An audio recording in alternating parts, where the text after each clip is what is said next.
कहा था कि किस तरीके से विधायकों का जो है 3 करोड़ में से 2 करोड़ रुपए जो है ले लिए गए हैं। इसी के ऊपर मैंने सोचा कि थोड़ा और बात हम लोगों को एलैबोरेट तरीके से बताना ज़रूरी है, लोगों में एक संदेश देना ज़रूरी है कि आखिर क्या हो रहा है और क्या नहीं, और ख़ास करके शिवहर की जो जनता है उसके लिए हमने सोचा कि ये बताना बिल्कुल ज़रूरी है। आप सभी को पता होगा कि जो इस बार जिस तरीके से कटौती की गई है, तो हम लोगों ने स्टार्टिंग में भी ये कहा था कि ठीक है आप कटौती कीजिए, हाँ हर एक विधायक विधायक का जो आप कटौती कर रहे हैं, लेकिन कम से कम उनके क्षेत्र में उतना पैसा जाना चाहिए, चाहे वो मेडिकल की वजह से हो या फिर जिस जिस भी माध्यम से हो। ये सारी बातें हम लोगों ने बोली थी, और अभी तक ऐसा लग नहीं रहा, और ख़ास करके जो 54 लाख ही मात्र दिया गया है शिवहर को, ये बहुत बड़ा प्रश्न चिन्ह है। साथ ही साथ हम ये कहना चाहेंगे कि आप सबको पता है कि शिवहर जो है बिहार का सबसे पिछड़ा जिला है, जहाँ पर कैपिटा इनकम आपको सिर्फ 10,000 का है पर ईयर। मतलब यहाँ के लोग जो हैं मात्र 10,000 रुपये कमाते हैं अगर एवरेज निकाला जाए पूरे साल में, जो कि 1,000 से भी कम हो जाता है। तो ये आपको बताता है कि मतलब कि शिवहर को कितना ज़्यादा देखने की ज़रूरत है और कितना ज़्यादा सरकार को इसके ऊपर जो है इसके ऊपर ध्यान देने की ज़रूरत है। आज हमारे जो सीएम है वो खुद को बोलते हैं वो व्यवहारिक समाजवादी हैं।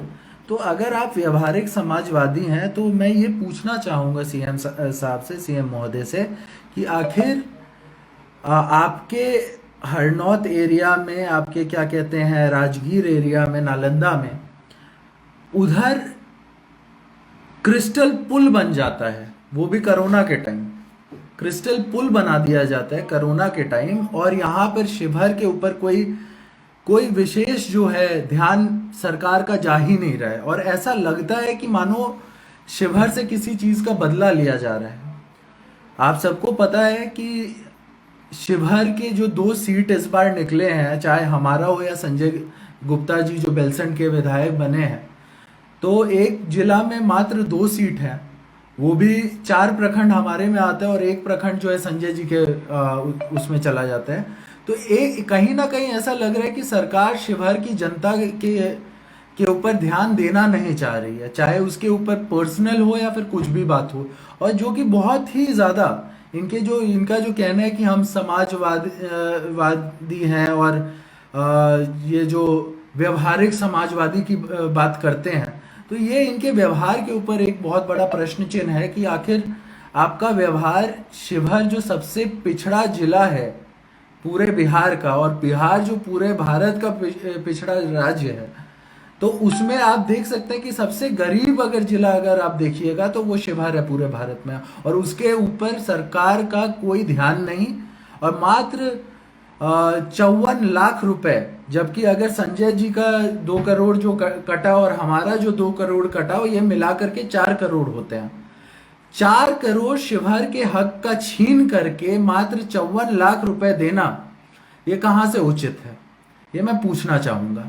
और 54 लाख आपदा के नाम पे जो आया है, तो आपने आपदा के नाम पे ही ना हमारा 2-2 लाख रुपए जो मतलब 2-2 करोड़ रुपए जो है काटा है।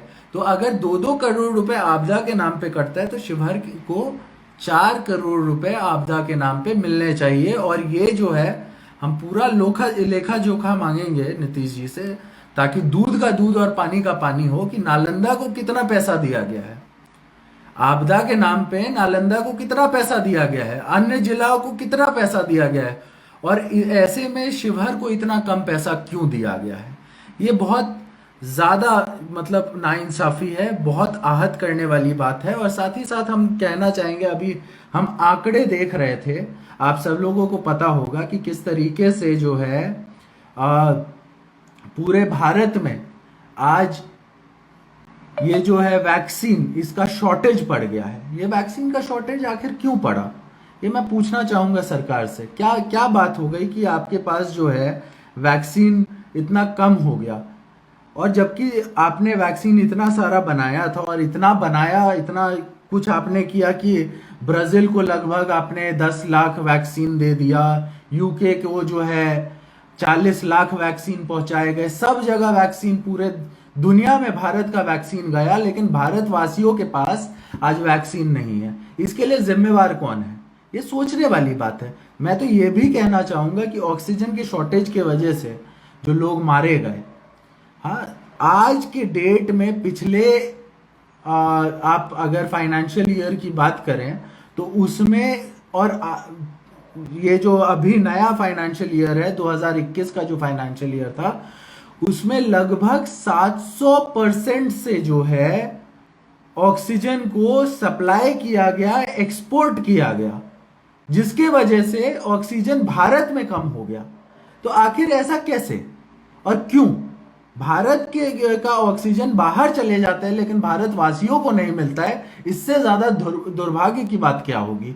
भारत का वैक्सीन बाहर चला जाता है और भारतवासियों को नहीं मिलता है। अभी आज की बात अगर मैं बताऊं तो एम्स में भी हम लोगों ने फोन करवाया, आईजीएमएस में भी पता कराया कि आखिर जो आपके केंद्र सरकार द्वारा बोला गया है कि 18+ का जो है वैक्सीन लगाना शुरू कर देना है, वो शुरू हुआ है कि नहीं हुआ है? तो उधर का कहना है कि अभी तक नहीं शुरू हुआ है और इस सरकार का जो है स्टे ऑर्डर आ गया है।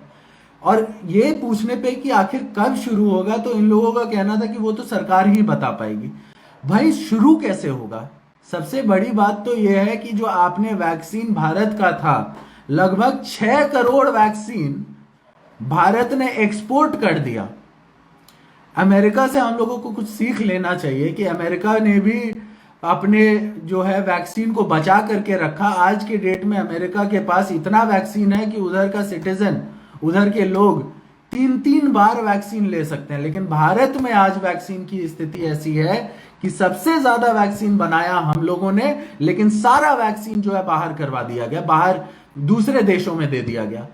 आखिर इसके पीछे जिम्मेवार कौन है और जिम्मेवारी किसको उठानी चाहिए? लगातार हम लोग न्यूज में देख रहे हैं सिस्टम के वजह से, सिस्टम के वजह से। आखिर ये सिस्टम कौन चला रहा है? सिस्टम यही लोग चला रहे हैं, सिस्टम यह आज की सरकार चला रही है। और वैक्सीन अगर कमी हो रही है, ऑक्सीजन के कमी से अगर लोग मर रहे हैं, तो उसके लिए जिम्मेवार अगर कोई है तो वो सरकार है। और ये मानना पड़ेगा और ये समझना पड़ेगा सब लोगों को कि आखिर इस सरकार ने क्या किया है। सारा वैक्सीन आप बाहर भिजवा देते हैं, सारा ऑक्सीजन आप बाहर भिजवा देते हैं। शिवहर का 4 करोड़ रुपया काट करके मात्र जो है आप सिर्फ जो है 54 लाख रुपया पहुंचाते हैं। इसके लिए जिम्मेवारी आपकी है। आज हर जगह हॉस्पिटल बद से बदतर है और इसके पीछे अगर किसी को रिस्पॉन्सिबिलिटी उठानी चाहिए, वो सरकार को उठानी चाहिए। दुर्भाग्यपूर्ण है कि आज हम लोगों को ये दिन देखना पड़ रहा है। आज मेरा ये मानना है कि हम जितने लोग हैं, सब लोगों ने कोई ना कोई अपना करीबी खोया है। और किस वजह से? जब फरवरी से आपको बोला जा रहा था लॉकडाउन लगा देने के लिए, इस सरकार को जब बोला गया था कि मतलब ये साइंटिस्ट लोगों ने, जो इसके ऊपर रिसर्चर्स हैं, उन लोगों ने बोला था कि सरकार को लॉकडाउन लगा देना चाहिए फरवरी में। इन्होंने चुनाव के वजह से फरवरी में जो है लॉकडाउन नहीं लगाया और चुनाव के वजह से जो है हर जगह आज इतना बड़े पैमाने पे लोग मारे जा रहे हैं। सब के हम तो यहाँ पर बोल रहे हैं कि जितने लोग आप लोग भाई लोग कमेंट कर रहे हैं, सब लोगों ने अपना किसी ना किसी करीबी को, अपने जान पहचान वाले को खोया है।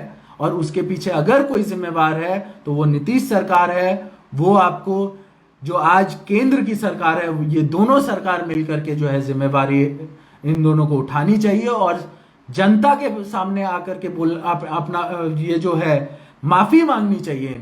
इनको माफी मांगनी चाहिए कि इन्होंने जो है अपने देश में बनाया हुआ वैक्सीन, अपने देश में बनाया हुआ ऑक्सीजन सबको एक्सपोर्ट करके पैसे कमाने का काम किया है। ये बहुत दुख के साथ आज आपके बीच में बोल रहे हैं। आशा और उम्मीद यही करते हैं कि शिवहर की जो ये लड़ाई है, देश की जो ये लड़ाई है और कोरोना से जो हमारी लड़ाई है, उसको हम लोग जिस तरीके से लड़ रहे हैं उसमें हम लोगों को सबकी दुआ मिलते रहे।